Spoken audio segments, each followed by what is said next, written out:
Good afternoon, everybody. It's a little later in the day than I normally would put a video up. I think that's the route we're going to go instead of early in the morning. It's too hard. Sometimes I wake up too late for work and don't have time to put a video up.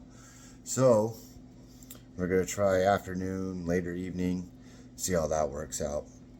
But let's start with today off with today. Today's the day that Rush Limbaugh passed away 4 years ago today. If you don't know who Rush is, that's unfortunate. As a Rush baby myself, he was on the air for 33 years. Just out there doing 3 hours a day, Monday through Friday, spreading conservative news as he saw it fit. Huge proponent of Trump. It's unfortunate he didn't get to see his second term and just kicking ass like we all knew he could. He'll be missed greatly, Rush, and hopefully some of us can pick up the mantle along the way.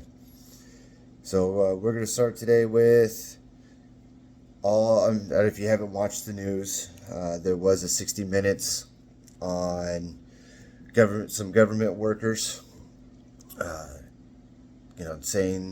saying some stuff about them being fired, like there was a litmus test or a loyalty test. No, you got fired.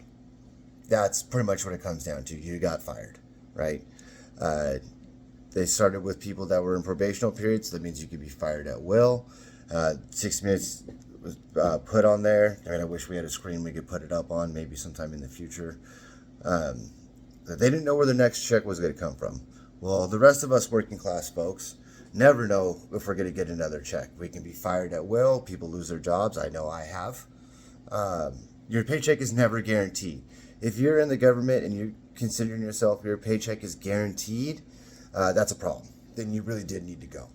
The forever jobs in the government, it is wasteful spending. Elon's doing the right thing. But he's not the one firing you people. Okay? It's Trump.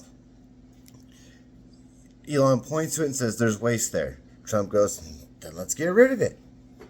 I mean, honestly, he's not getting rid of enough government workers fast enough, in my opinion.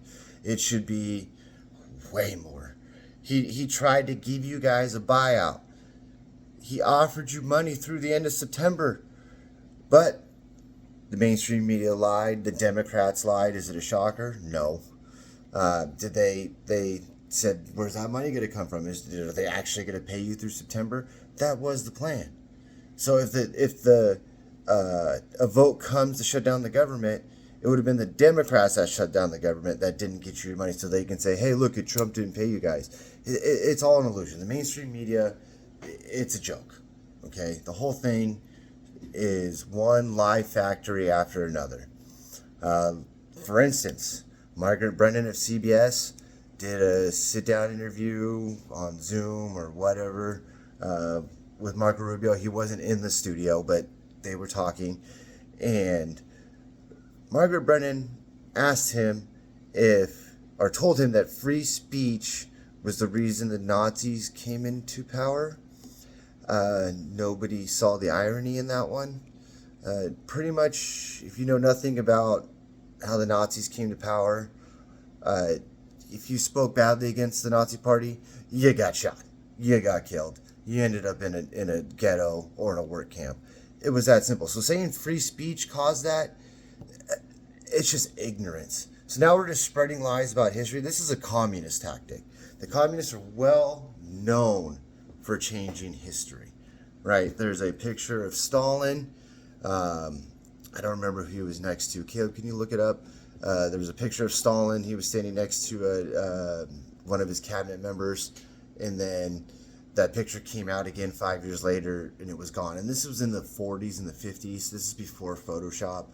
So the Russians have had it figured out, but the fact that they're trying to change how history works is, no, it's a different picture. It's sitting by a bridge, I think. Let's see if we can find it. And to say that's how it works, no.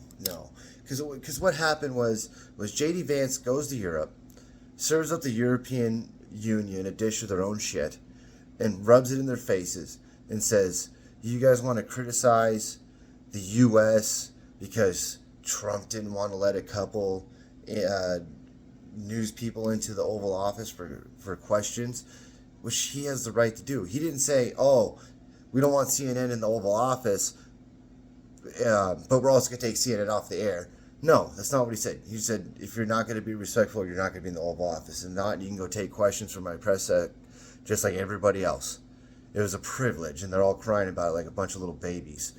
But, yeah, so if you're going to try to change history, and the sad thing is probably people will believe it, because nobody wants to take the time to actually learn some history.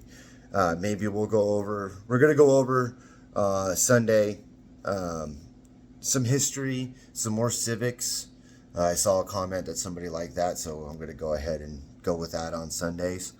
But it's just embarrassing at this point. CNN, MSNBC, CBS, 60 Minutes. I mean, if you're going to lie, try to be better about it, I guess, is the best way to put it. It's don't change history. That is a communist tactic. So if you want to do communist shit, you get treated like communists. Believe it or not, in this country, after the Civil Rights Act, Caleb, look up when the Civil Rights Act was. What year? I think it was 68 or 67. Communists don't have rights in this country. Everybody else does, but not communists. So they should probably keep that in mind. If they do communist shit, they no longer have rights. In other news, 1964. Okay, so it was the Civil Rights Act of 1964. If you get a chance to read it, communists do not have rights in this country. I think that's fantastic. Communism destroys everything it touches. It's worse than a plague. But in other news, if you didn't get a chance to watch the USA hockey game against Canada, it was absolutely fantastic. USA is back, baby. But people freaking out over Canada booing the national anthem. If you've ever been to a hockey game, I love hockey. Okay? It's almost tradition. The Canadians boo our national anthem. We boo their national anthem. It is what it is. And, but because the tensions between Canada right now are so high, all of a sudden it's a big deal. Well, the USA team laid the hurt on them. Gloves off at puck drop. I mean, destroys the team 3-1. Beats them in every fight. God, it was fantastic. I love fucking hockey. I do. I love hockey. Trump drives the Beast around, does a lap in the Beast, the Daytona 500. Fantastic. That has got to be the greatest thing ever, right? What's more American than the president getting into his own limo, not in the back seat, but the front seat, and taking it around the whole track?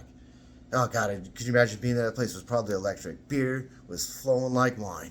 That was awesome. But Trump also ran into a little controversy this weekend, or I think it was today. He put out, I think it was on X, or maybe True Social through X, who knows. He said, he who saves his country doesn't violate any laws. So instantly the left goes, he's a communist, he's a fascist, he's a dictator, he's going to take over. Didn't even read it. Didn't even read it. All they saw were violate laws. They forgot the any in the middle. And he who saves his country doesn't violate any laws. Kind of a big deal in that quote. You can interpret it how you want, but Trump's not breaking any laws. He's out there dominating lawfully.